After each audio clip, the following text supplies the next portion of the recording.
So Aaron Rodgers, we've heard little inklings and we've seen social media posts and different things here and there about Aaron Rodgers potentially making a miraculous comeback to the NFL this season after tearing his Achilles in week 1 on the 4th play of the game, 75 seconds into his Jets tenure against the Bills this season. So Aaron Rodgers, he tried this new method of fixing that Achilles.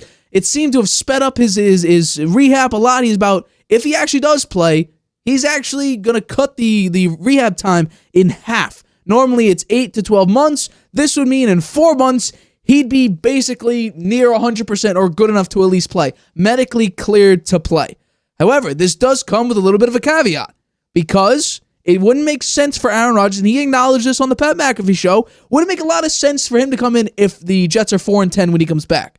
Wouldn't make any sense. So 7-7, 6-8 might be the opportunity for Rodgers to suit up in the number 8 jersey, in the Kelly green or whatever color they wear, and play for the New York Jets as the quarterback this season. I want to know, do you think it's worth the risk for Rodgers to return as the Jets starting quarterback? Absolutely not.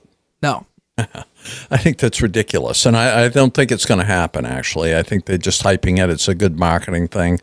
It generates interest in the fan base and a lot of discussion on shows like ours, and I think that's what it's all about. I see him out there. They showed him out on the practice field. He was pretty gingerly running around. He looked pretty stiff. I don't know. He wasn't really pushing it at all, and whether that will change over the next 2 weeks or not, I don't know. I assume it would. He'll probably get stronger. But unless they've got a chance to make the playoffs, I see no, and even then, I don't see a reason to put him out there, because if he hurts it again, he won't be ready for the next season. So, and it will be a tougher recovery. Why not take the conservative path and be sure that you're ready to go next September? When I take a look at this, there's a lot of questions in play. The first one that comes to my mind was the diagnosis of a complete Achilles tendon tear wrong? Because if you're telling me that this simple speed bridge, which it's called, can go from an 8 to 12 month rehab period in the NFL to 4 months and be medically cleared to play, there has to be an experimental drug Rodgers is keeping, very tightly shut, or his body, the ayahuasca, whatever he's taking, is making his recovery time literally cut the rehab time in half. So I'm not saying the doctors that diagnosed him are completely wrong, but something has to be wrong in that entire situation, or Rodgers is doing something that no one else knows about. Is he this weird, what was it? I forget the name of the, like a potion maker, a shaman, that's what it is. Does he have a shaman that he's reporting to give him all his medicinal outputs or whatnot? I'm not entirely sure, but I agree with you. Why should Rodgers even consider this? Look at their schedule. It's not like they're going to be, sealed, signed, and delivered a playoff team. They played the Falcons this week. Then they're up against C.J. Stroud and the Houston Texans. They got the Dolphins, best offense in the league. Commanders, which would be the game that he's eyeing to come back for, the Week 16 game against the Commanders. They're not playing too poorly. So my guess would be you need to go 3-0. And that means Tim Boyle is going, and that Jets offense is going to need to play better than the Miami Dolphins, who have the best scoring offense in the NFL, or the second scoring offense in the NFL. I don't think it's going to happen. But if you lose that game, would Rodgers come back on a 6-8 team? I have no idea. Is it smart? No, it's not, because I agree with you. He's going to be there next season. And the chances of them being in playoff contention on Christmas Eve are very small. Right. Very small. However, right, they're 4-7 right now, and they've got a tough schedule going forward. Right. However, if some teams that we didn't expect to make the playoffs were what we expected, so that means the Browns and the Steelers, if they were slightly worse and the Bills were slightly better and the Texans, if there were certain situations that the expected outcomes happen and the Jets were 6-8, they'd probably be a playoff team at that point. Because of the fact that the Steelers and the Browns are both 7-4 and in the playoffs, the fact that the Bills have slipped, it creates some opportunity there for the Jets to maybe have an opportunity, especially in the AFC East, to have an opportunity. Mm-hmm. I think they'll be hard pressed to beat Especially the Falcons. I bet they'll be hard pressed to beat the Falcons. Falcons are 1.5 point favorites. That dropped from 2.5 points down. So who the hell is betting And the Jets? The Texans, you think they're going to beat the Texans? They're certainly not going to beat Miami. It's going to be very, very difficult. So I think the next 3 games, they could easily be 0-3. And that will probably mean Rodgers doesn't come back because it wouldn't make any sense for him to come back. Yeah. If the team is, at that point, they'd be 4 and 8? Yeah, 4 and 8. There's no chance or no point of him coming back. Or it'd be 4 and 9, sorry. 4 and 9. So it makes no sense for me. Wouldn't they be 4 and 10? They'd be 4 and 7 right now. 4 and 10, sorry. Yeah. You're including the Dolphin game, correct. So it doesn't make any sense. It really doesn't. So for me, Rodgers, I don't know. He's limited in practice. They opened up his 21-day window. So that would mean by Christmas Eve or very, very close to that, they would need to activate him at the end of that 21 days or even before then because they could activate him, I think, right now if he was healthy enough.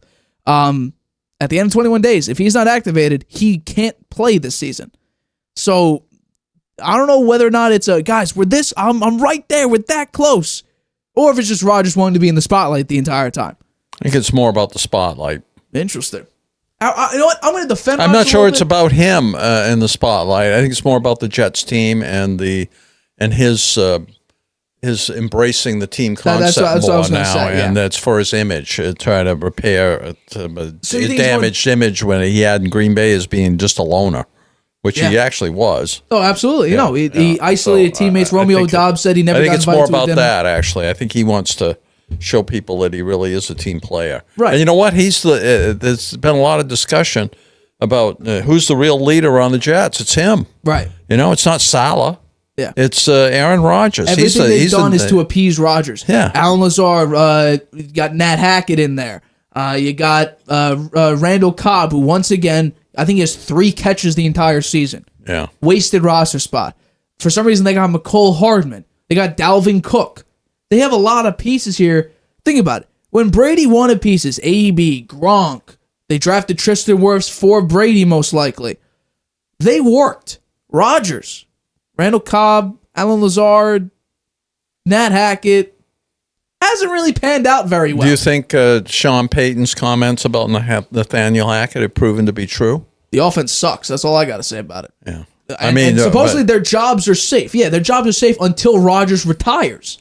Then after next season, after next season, when Rodgers is gone and people realize, Rodgers he was the only reason Nat Hackett could call pretty decent plays.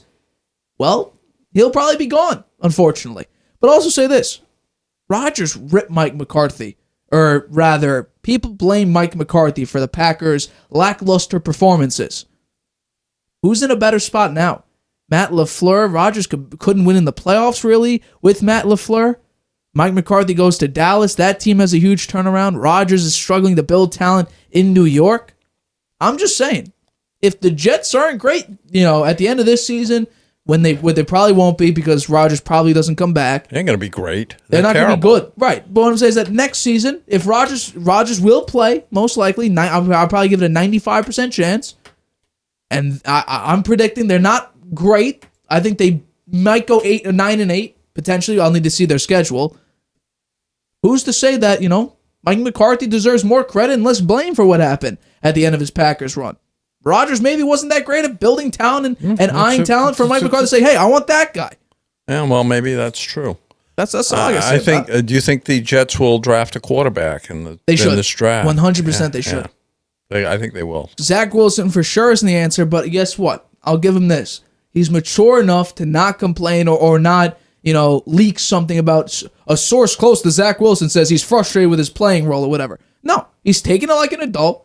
He's the backup to Tim Boyle. He hasn't played very well. He took a backseat to Aaron Rodgers. I respect the kid.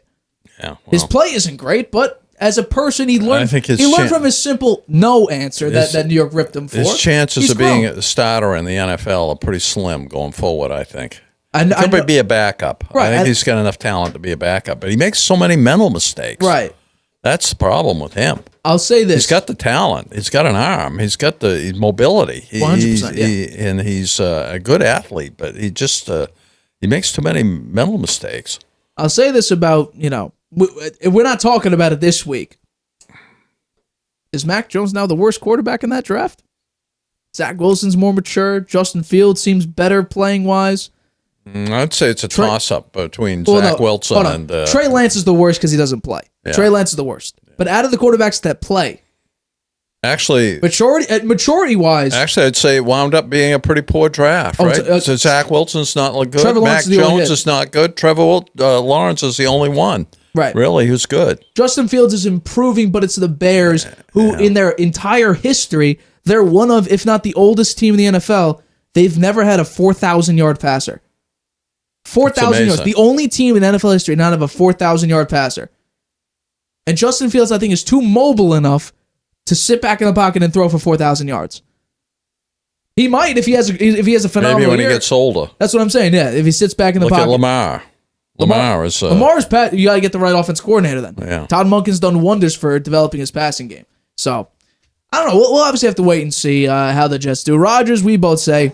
You're not playing this year. Sorry, buddy. Hi, everybody. Thanks for watching. Make sure you subscribe here to get the latest from the show. Also, if you want to check out the full episode, make sure you click the I in the top right-hand corner right now. If you want to listen to this show anywhere you go, make sure you go to anchor.fm/The Harvey Hour or anywhere you get your podcasts.